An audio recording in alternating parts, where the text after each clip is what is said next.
बैठने के लिए सबसे जरूरी क्या होता है गुरुदेव? बैठने के लिए सबसे जरूरी है आसन। हाँ, अभी तक 7 दिन तक तुम ऐसे बैठे नहीं होंगे। नहीं गुरुदेव, कभी नहीं। तो पहले मैं तुम्हें बैठना सिखाऊं? हाँ गुरुदेव, बैठना सिखाइए।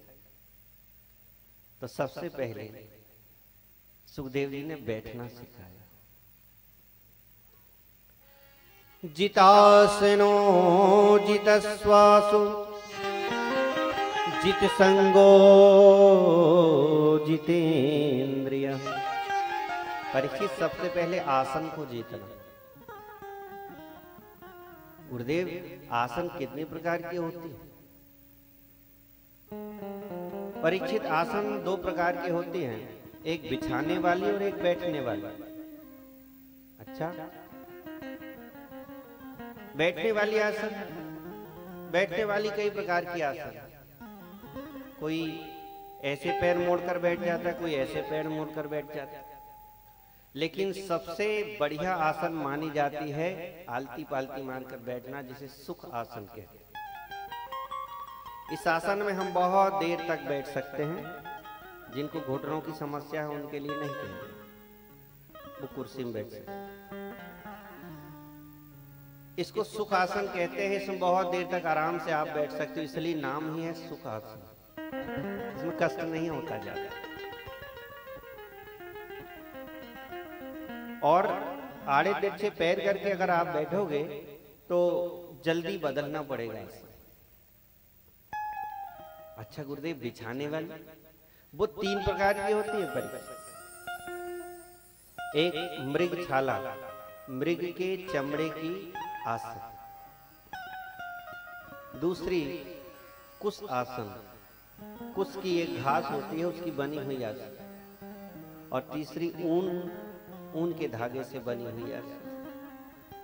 ये 3 आसन श्रेष्ठ मानी जाती है। पूजन पाठ कर्म में ये उपयोग में लाते हैं। इसके अतिरिक्त और कोई आसन नहीं बिछा सकते गुरुदेव? नहीं। अगर पूजन पाठ कर्म है तो इन 3 आसनों में ही बैठोगे, पूजन पाठ का फल नहीं मिलेगा। पहले भी हम ये बात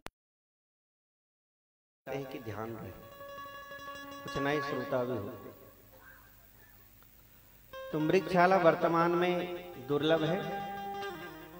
कुश की आसन बड़ी सस्ती मिलती है और ऊन की आसन भी आप घर में बना सकते हो, बनी बनाई भी मिलती है। इनमें बैठकर पूजन पाठ करना। अगर लकड़ी की आसन में बैठ गए, कुछ बिछाया नहीं, तो दरिद्रता आती है, लक्ष्मी रूठ जाती है। काष्ठासनी दरिद्रता। कपड़े की आसन में, कपड़े की आसन में रोग आते हैं। कपड़ा बिछा लिया, बैठ गए, कर लिया पूजन पाठ, तो रोग आते हैं, शरीर रोगी होने लगे। वैसे ही भूमि में बैठ गए, कुछ बिछाया नहीं, पूजन कर लिया, भूम्याम मरणत ध्रुवम, आयु क्षीण होती है, बहुत जल्दी मर जाओगे। ऐसे कैसे हो सकता है? वैज्ञानिक कारण बताते हैं। ऊन के आसन में जब आप बैठोगे, ऊन तो एक पवित्र होता, कभी अपवित्र नहीं होता, कुश कभी अपवित्र नहीं होता, इसलिए इसका प्रयोग। दूसरा, ऊन में करंट होता है, विद्युत होती है। सर्दी के दिन है, आप जब शॉल ओढ़ोगे, कंबल ओढ़ोगे, तो झटकोगे तो चट चट करके आवाज आती, चिंगारी निकलती। कहां से आई? विद्युत बनती है उसमें। तो वो ऊर्जा, वो विद्युत धरती में वैसे ही बैठ जाएंगे तो जो शरीर में पूजन पाठ कर्म करने से विद्युत आएगी, ऊर्जा आएगी, भगवान का तेज आएगा, वो सीधे जमीन में चला जाएगा। आपके शरीर का तेज जमीन में चला जाएगा।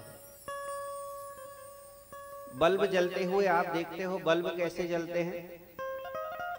अर्थ और फेस, एक फेस होता है और एक अर्थ होता है।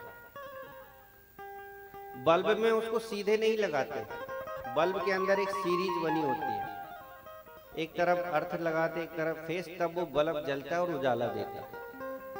अगर अर्थ फेस मिला दिए तो बल्ब ब्लास्ट हो जाता है। तो धरती अर्थ फेस हमारे शरीर में विद्युत बनी, तो अर्थिंग फेस मिलेगा, ब्लास्ट नहीं होगा। प्रेम से कही राधे राधे, प्रेम से कही राधे राधे। आप तो पढ़े लिखे हो, कई बार पढ़ा दिए आपको, कितनी कथाएं होगी, 10-11। जरा राधे राधे जोर के बोलना चाहिए। प्रेम से कही राधे राधे राधे राधे।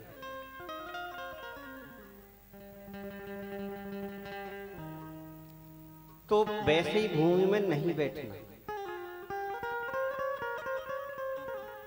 अच्छा, पूजन पाठ कर्म कर लिए, सीधे उठ गए, सीधे भी नहीं उठना है।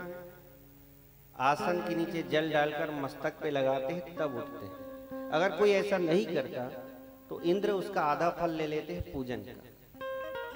इसलिए पूजन पाठ में बड़ी सावधानी रखनी पड़ती है, छोटी छोटी बातें, जिससे आपको पूरा फल मिले।